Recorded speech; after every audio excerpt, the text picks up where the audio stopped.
शंकर जी के मंदिर जाते हो आप लोग? हाथ उठाओ, कौन कौन जाता है जरा। सब जाते हो? रख लो रख लो रख लो, वापिस रख लो रख लो। शिव जी के मंदिर जाते हो? घर से जल लेकर जाते हो? हाथ उठाओ, कौन कौन ले जाता है? सभी लोग ले जा रहे हो ना? हाँ, बहुत जरूरी है घर से लेकर जाना। क्यों लेकर जाना? क्योंकि घर में 10 तरह के लोग रहते हैं, 10 तरह के विचार होते हैं, 10 तरह की बातें होती है, 10 तरह का क्रम होता है। जब हम घर से एक लोटा जल देवादिदेव महादेव को चढ़ाना प्रारंभ करते हैं, घर का जल, अपने घर का जल जब हम देवादिदेव महादेव को चढ़ाना प्रारंभ करते हैं, भगवान शिव को देना प्रारंभ करते हैं, तब हमारे घर की बात हम भले महादेव को बताएं चाहे ना बताएं, पर परिंडे में से, हंडे में से, मटके में से एक लोटा जल जब जाता है, हम नहीं बोलते महादेव को, पर महादेव उस जल को देखकर पहचान जाते हैं कि इसकी तकलीफ क्या है। केवल जल देख। आप तो द्वारका के, आप तो गुजरात के निवासी हो, द्वारका जी भी आप ही के पास में है। सुदामा जी भगवान कृष्ण के यहां गए थे, क्या लेकर गए थे? जम के बोलो जरा। चावल। भगवान कृष्ण ने 3 लोक का राज्य दिया, 3 लोक का राज्य चावल को देख के दिया था कि बासमती था कि लाल किले का था? चावल देख के दिया था भगवान ने? नहीं, चावल नहीं। पड़ोस में गई सुशीला, मेरा पति द्वारका जा रहा है, थोड़ा सा कुछ दे दो। वो फटक रही थी तंदुल, उसने सुशीला के पल्लू में दे दिया। पल्लू में जब तंदुल आया, और पल्लू में तंदुल आया तो तंदुल डलते से ही पल्लू फट गया, नीचे चावल गिर गया, नीचे गिर गया चावल नीचे।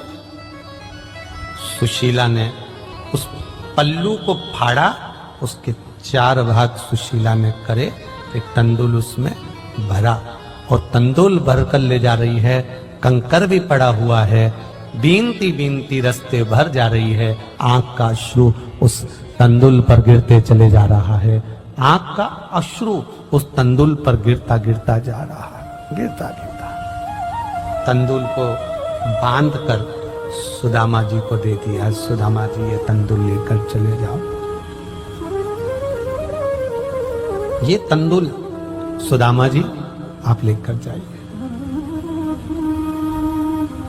सुदामा जी ने तंदुल बाजू में दबाया, लेकर पहुंच गए।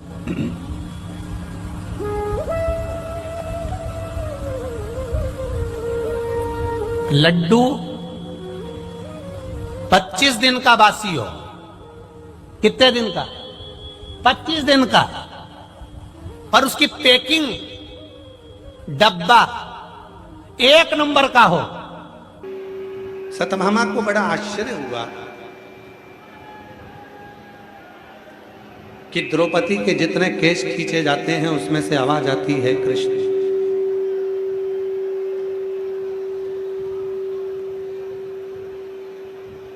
आवाज आती है कृष्ण। आखिर क्यों? किसने? दौड़कर सत्यभामा जी रुक्मणी जी के पास गए। रुक्मणी जी से कहा कि मैंने द्रौपदी का केश खींचा था और उसमें से आवाज आई है कृष्ण।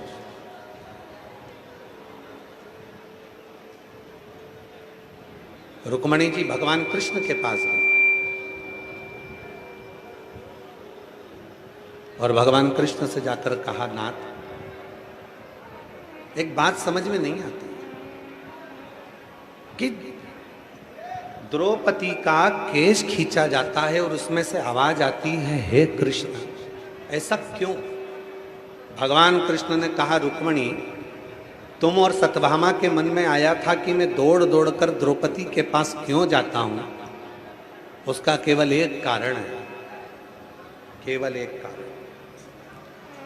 ये मानव के शरीर में जो 3.5 करोड़ रोम छिद्र हैं, ये मानव के शरीर में, ये मानव के देह में जो 3.5 करोड़ रोम छिद्र हैं,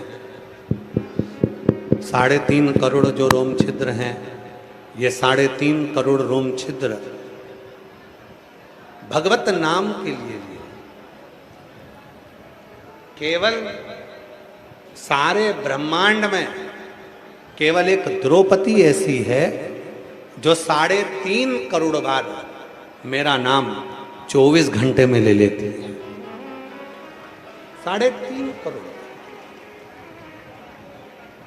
3.5 करोड़ बार मेरा नाम 24 घंटे के अंदर वो ले लेती है। शंभु शंभु शंभु शंभु। पंडाल की आवाज खोलो, पंडाल की आवाज खोलो। 3.5 करोड़ बार भगवान कहते हैं कि मेरा नाम लेती है, तो 3.5।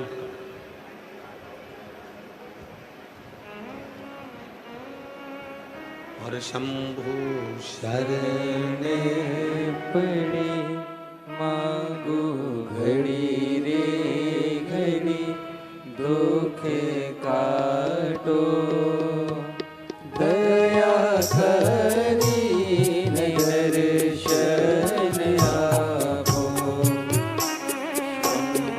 शरण पड़े मांगो घड़ी रे घड़ी, दुख काटो।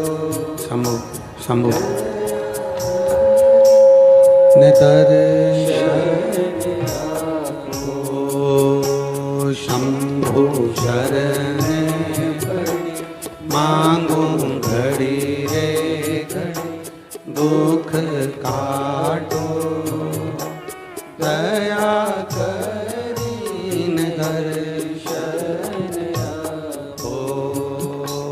शंभु शंभु पड़ी मांगो घड़ी रे घड़ी, दुख काटो दया करीन दर्शन आपो। ये केवल एक है द्रौपदी, पूरे ब्रह्मांड में केवल एक अकेली है द्रौपदी, जो 3.5 करोड़ बार मेरे नाम का जाप कर लेती है। 3.5 करोड़, इसके सिवाय कोई नहीं।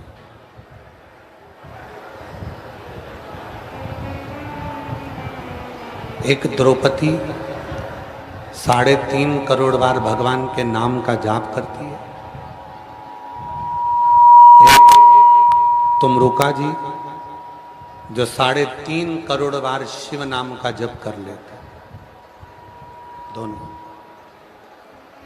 एक द्रौपदी 3.5 करोड़ बार भगवान शंकर के नाम का जप करते। एक तुमरुका जी 3.5 करोड़ बार भगवान शंकर के नाम का जप करते, भगवान शिव के नाम का जप करते। 3.5। आप में से कोई है जो 3.5 करोड़ बार भगवान का नाम जप करता?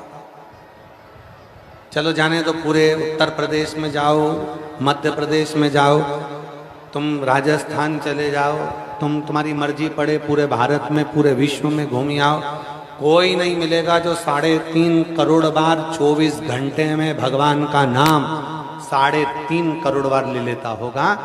पर शिव पुराण की कथा में स्वयं तुमरुका जी नंदी से कहते हैं, नंदी जब कोई 3.5 करोड़ बार भगवान शंकर का नाम जाप नहीं कर सकता तो उसको शिव महापुराण की कथा में जाकर बैठ जाना चाहिए।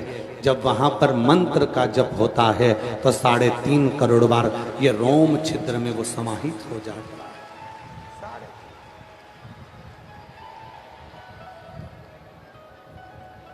लोग कहते हैं कि गुरुजी आखिर शिव पुराण में आने के बाद में, भगवान शंकर की कथा में आने के बाद में लोगों का कार्य सफल क्यों हो जाता है? कथा में आने के बाद में कई लोग जो आते हैं उनका कार्य सफल क्यों हो जाता है? क्या कारण है? उसका केवल एक कारण है।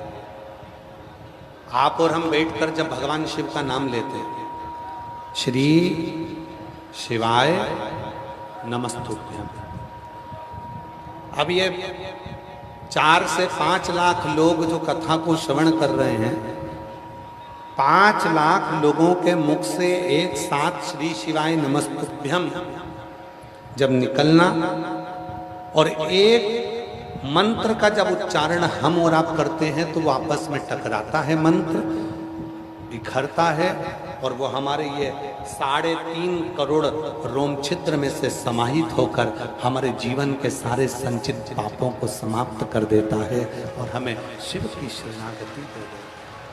शिव की शरणागति, संचित पाप।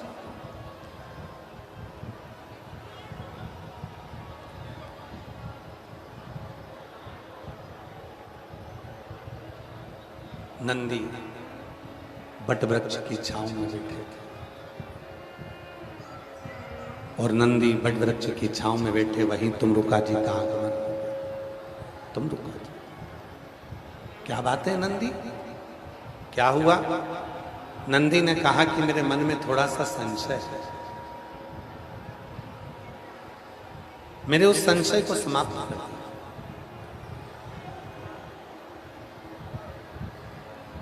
मेरे मन का बस छोटा सा संशय, उस संशय को आप समाप्त कर दीजिए। क्या संशय है? नंदी ने कहा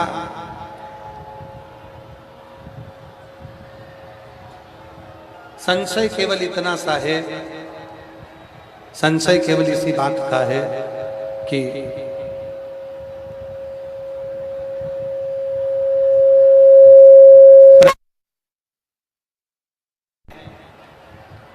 वो तो अपने आप में स्वर्ग है। पृथ्वी के जितने भी धाम है वो अपने आप में स्वर्ग है, अपने आप में स्वर्ग। पर मान लो